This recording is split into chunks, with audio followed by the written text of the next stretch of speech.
Jika sekarang kita coba lihat cara mandang kita, gitu ya, pandangan HAM dari segi hukukul ibad, hak-haknya seorang hamba Allah Subhanahu wa Ta'ala. Kalau kita melihat yang pertama, ya, itu ada HAM yang keberadaannya dapat diselenggarakan oleh suatu negara. Ini berarti hak-hak yang sifatnya legal. Di lain sisi, ternyata ada juga HAM yang keberadaannya tidak secara langsung ya dapat dilaksanakan oleh negara. Contohnya, kalau kita berbicara tentang hak moral. Ini sebagai seorang hukukul ibad, gitu ya. Kita sebagai seorang hamba, gitu ya. Maka kita harus tahu, gitu ya, hak yang legal itu seperti apa. Hak moral itu bagaimana? Jangan sampai karena mengatasnamakan HAM, gitu ya, kita menerabas, gitu ya, atau melewati koridor-koridor yang sudah menjadi ketentuan atau peraturan yang ada. Jadi kalau kita berbicara HAM, hukum tetap berjalan. Ya.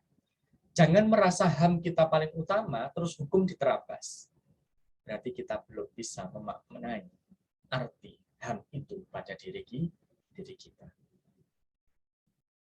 Ketika ada sesuatu yang diselenggarakan oleh negara, misalkan, ya, hak negara untuk menghukum orang yang bersalah, gitu ya, itu hak legal.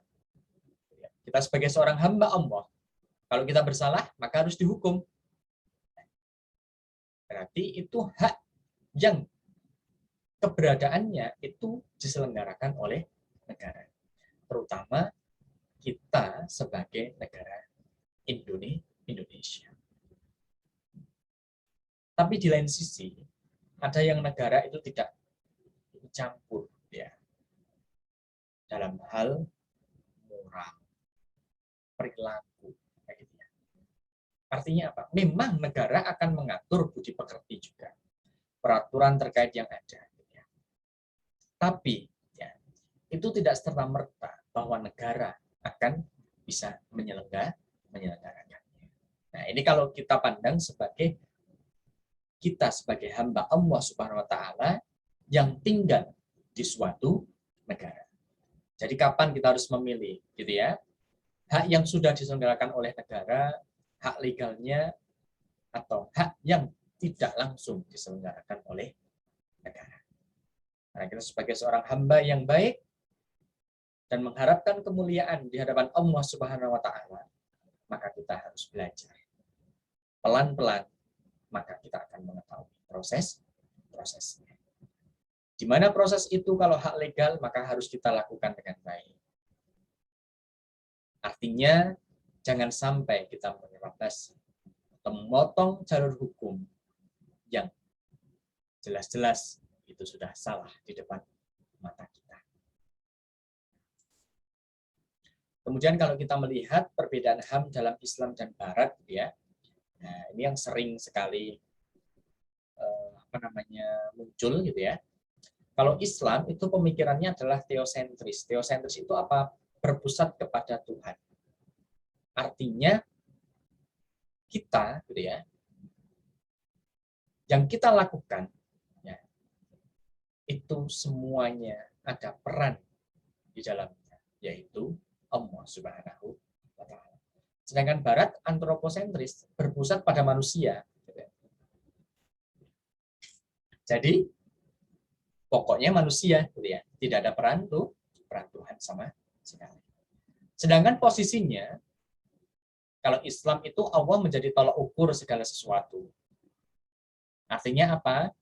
Tuhan itu menjadi salah satu, gitu ya, bagian kita ketika kita akan menjalankan HAM kita.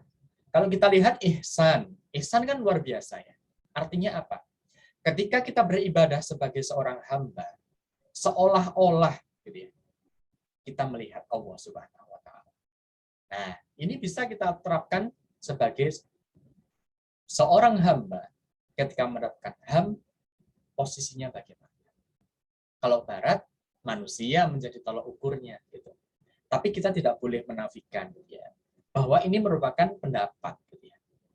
Dan pendapat ini gitu ya, kita tidak boleh menyalahkan satu sama yang lain. Yang paling bagus apa? Kita menyikapi keduanya. Tapi bagian yang akan kita ambil yang mana? Bagian yang tidak harus kita ambil yang mana?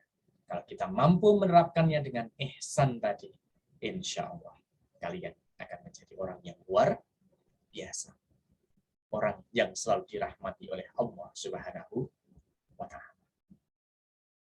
Nah, jadi di sini kita sebagai seorang hamba Allah, gitu ya, seorang abid yang masih berusaha untuk meningkatkan ibadah kita kepada Allah, gitu ya, bagaimana?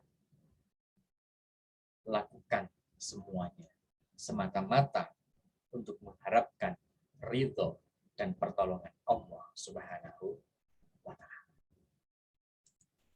Nah, ini Ibnu Qayyim menyampaikan gitu ya, bahwa cinta pada Allah sama seperti cahaya yang terang. Tanpanya kamu bagaikan terombang-ambing di lautan kegelapan. Sama. Ada hadis Rasulullah SAW. Kalau kita meninggal, kita itu nanti akan terombang-ambing di dalam lautan yang sangat gelap. Tapi kalau ada cinta pada diri kita, kepada Allah Subhanahu wa Ta'ala, dan Nabi Muhammad SAW, kita akan terselamatkan. Semoga kita menjadi orang-orang yang ahli dalam beribadah semata-mata karena pertolongan Allah Subhanahu wa Ta'ala, bukan karena kesombongan kita atau bukan karena kekuatan kita pribadi, tapi itu miliknya dari Allah Subhanahu wa Ta'ala. Mungkin itu yang kita pelajari terkait dengan bagaimana perspektif hukum dan HAM. Tapi ingat, kita sebagai seorang Muslim harus melihatnya sebagai tolak ukur kita sebagai seorang Muslim dalam menjalankan hukum yang ada di sekitar kita. Syukran alaikum jami'an. Al-afu minkum. Wassalamualaikum warahmatullahi wabarakatuh.